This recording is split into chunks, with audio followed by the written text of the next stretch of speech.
Nos va a acompañar y ya está en pantalla nuestra querida Mariana Elwin. Hola Mariana, ¿cómo estás? Hola, ¿cómo estás, Hernán? Gusto saludarlos a todos. Veo que siguen entrando. Siguen entrando, ya vamos a llegar a los 300, mira qué notable. Bueno, sí. Bueno, Mariana Elwin es muy conocida, profesora, ex diputada, ex ministra de Educación, hoy día líder de Progresistas con Progreso, y ella va a hacer una exposición que lleva por título La Constitución de los Acuerdos. Aquí parte la Escuela Horizontal. Muy bienvenida, Mariana, usted tiene la palabra. Gracias por acompañarnos. Bueno, gracias, Hernán, y gracias a Horizontal por haberme invitado. Además, yo quiero partir diciendo que me parece que este es un tiempo de conversaciones.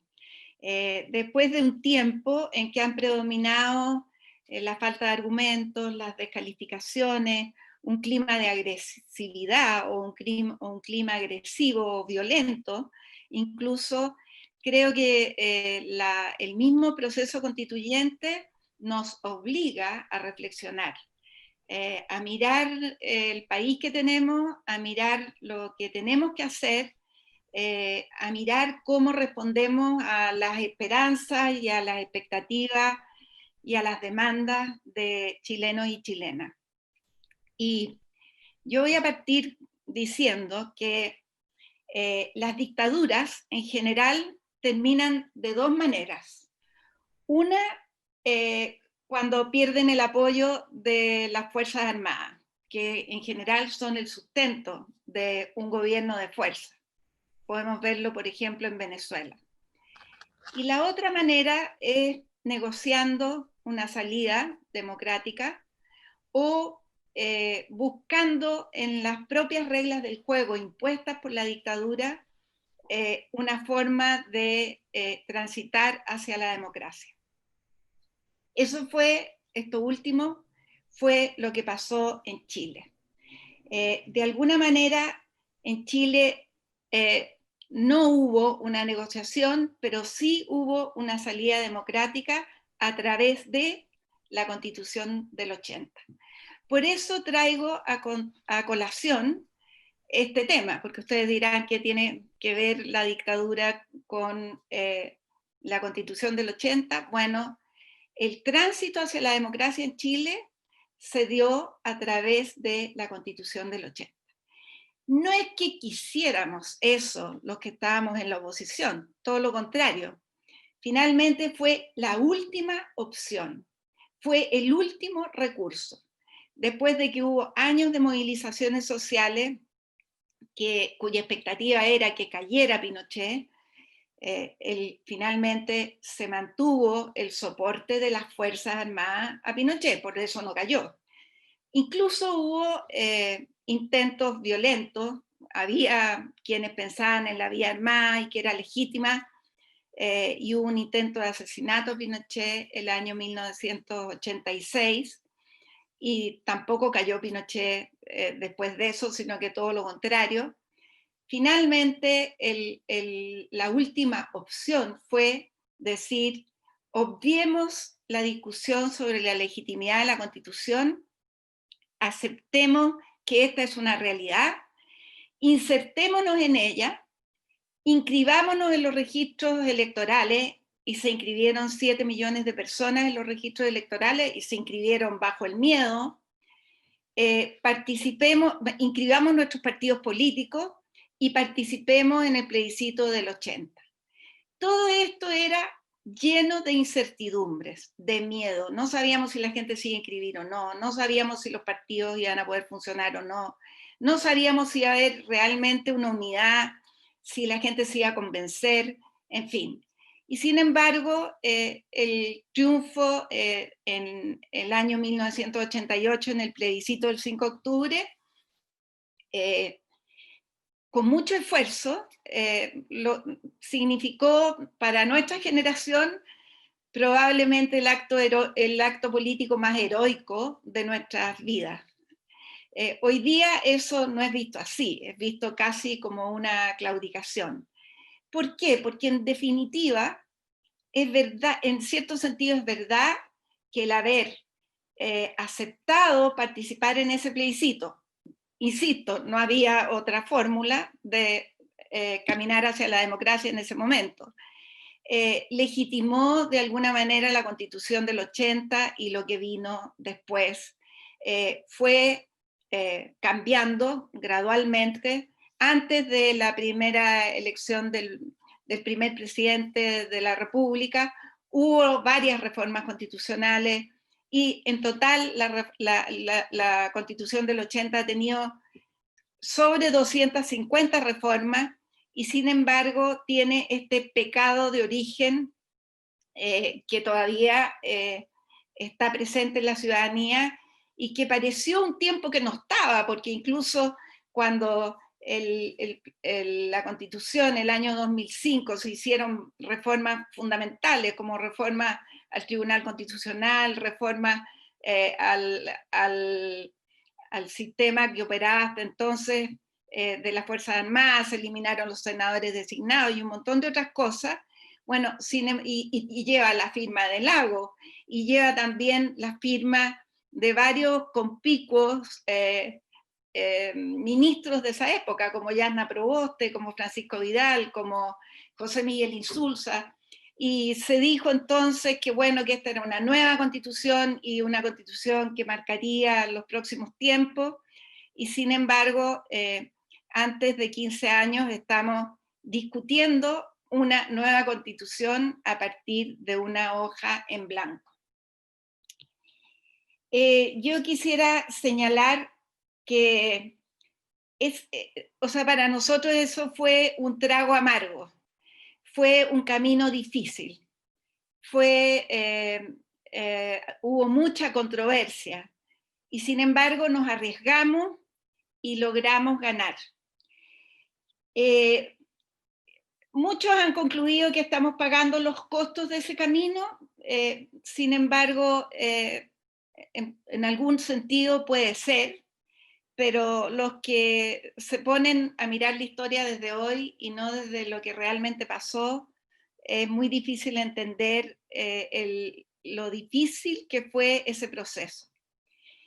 El acuerdo del 25 de noviembre se plantea en un escenario completamente distinto y abre el paso a la nueva constitución. Y se dice que es desde una hoja en blanco. Yo me sumo a este proceso aún pensando que tal como fue a fines de los 80, este es un proceso lleno de incertidumbre y de riesgo. Y está ahí el temor de que haya amenazas, de que haya un clima, de que este clima tan polarizado no favorece que se haga una buena constitución, que haya amenazas, en fin. Sin embargo, a mí me parece que lo que a mí me anima es que esta nueva constitución, al contrario de la constitución del 80, no sea impuesta por unos sobre otros. Y eso tenemos que lograrlo, sino que sea una constitución del acuerdo, una constitución de los acuerdos. La exigencia de los 2/3 para acordar los artículos de la nueva constitución puede mirarse de dos maneras. Podemos mirar 2/3 para intentar con buena voluntad buscar los mayores acuerdos posibles, o podemos mirar también 1/3 más 1 para bloquear todo aquello que el adversario político está proponiendo. Y creo que tenemos que, sin perjuicio de que es un instrumento legítimo, el 1/3 más 1 para bloquear o para rechazar aquello donde no haya acuerdo, es bien distinto mirar la Constitución desde intentar buscar a los acuerdos a intentar imponer las propias convicciones. Me parece que los reglamentos van a tener que despejar las dudas que hay y garantizar que el proceso constituyente se haga de la mejor manera posible y se haga a través del diálogo y las conversaciones, trabajando en un espacio común, en que uno se mire las caras. Hoy día suele suceder que los adversarios no se miran las caras, no se juntan, donde se puedan romper los prejuicios, donde haya comisiones en las cuales se genere complicidad, aunque pensemos distinto, se genere confianza, se genere encuentro, porque finalmente una constitución para los acuerdos o una constitución de los acuerdos requiere estos espacios de encuentro. Al contrario de la constitución del 80, que fue una constitución discutida entre cuatro paredes, que fue ratificada en un plebiscito en el cual hubo un solo acto, que fue el famoso acto del Teatro Caupolicán, donde hablaron Eduardo Frei, el expresidente Frei Montalva, y Hernán Milla, un filósofo muy destacado chileno. No había ninguna garantía democrática. No se podía hacer propaganda por el no, era prácticamente imposible. Hasta la franja, pero, perdón, en la Constitución del 80 no hubo franja, era completamente imposible, había exiliados, había presos políticos, había represión, había amenazas. Esta vez tenemos la oportunidad de hacer una Constitución distinta. Ahora, ello sin duda es completamente contradictorio con que subsistan quienes crean que van a imponer la Constitución con la gente en las calles, y la verdad es que si ellos hicieran lo que creen que lo pueden hacer, o los que yo creo que los que no tienen convicciones democráticas para entrar a este proceso con buena voluntad y prefieren intentar imponer sus visiones a través de la fuerza, el miedo, la violencia, la amenaza, lo que harían sería repetir lo que hizo Pinochet, de una manera distinta, pero es lo mismo. Por lo tanto, hoy día, esta vez sí tenemos la oportunidad de tener una constitución acordada. Ello, sin duda, requiere en un ambiente polarizado como el que hay hoy día, que pueda construirse en la convención un espacio de diálogo bien intencionado, que pueda romper estas fronteras infranqueables que hay hoy día, que el uso del lenguaje sea apropiado, donde prime un ambiente de respeto. Esos son valores esenciales de la democracia. Y creo que es algo que tenemos que lograr imponer eso. No está dado. En el clima que tenemos hoy día no está dado, pero tenemos que lograrlo. Y también requiere de liderazgos que sean capaces de jugarse por las normas que tengan un horizonte de bien común, de producir encuentros y diálogos, de cambiar ese lenguaje y las palabras, de rechazar prácticas viciosas, de hacer pedagogía y no demagogia, de ir contra el individualismo y el personalismo predominante hoy día. Pienso que el gran desafío de Chile hoy día es buscar los acuerdos que hagan posible avanzar hacia un desarrollo inclusivo. Si no lo logramos, Chile seguirá el camino del estancamiento o del retroceso. Eso pasa. O sea, Venezuela era el país más desarrollado a fines de los 90 y hoy día miremos en las circunstancias en que está. Es algo que es posible. Veamos las circunstancias de Argentina. Miremos en qué está Bolivia. Miremos en qué está Brasil. O sea, tenemos muchos ejemplos en los cuales podemos ver que en vez de avanzar, se puede retroceder. Y nosotros no queremos que ello pase. Si un paso fundamental para evitar ese escenario será la forma en que se lleva a cabo el proceso constituyente.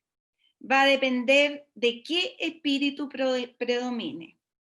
El que considera el diálogo, los argumentos, la racionalidad y la construcción de acuerdos como males menores o males necesarios, o renuncias vergonzosas, o el de quienes creemos que no hay democracia sin encuentro, sin diálogo, sin argumentos, sin ponerse en el lugar del otro, sin racionalidad. Este es un ejercicio de racionalidad y sin responsabilidad para pensar qué es lo mejor para el bien de Chile. Y eso significa lograr una constitución de los acuerdos, aunque la palabra hoy día esté desvalorizada.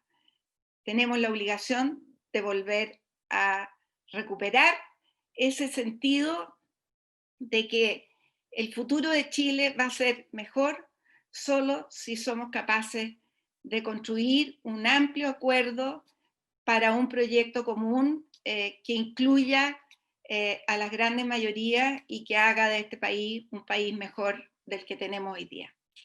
Eso sería, no sé si estoy en el tiempo o a lo mejor estuve muy rápido. Sí, Mariana, ¿cómo están? Hola Andrés. Hola, Oye, hola. estamos aquí Hola, en el momento Andrés. de la transición, Hola literalmente. Mariana, ¿qué tal? Qué gusto. Aquí estamos. Oye, creo que hay una reflexión muy potente, Mariana. Muchas gracias. Yo creo que es cierto. No es una palabra de moda, pero es una palabra fundamental para lo que se viene.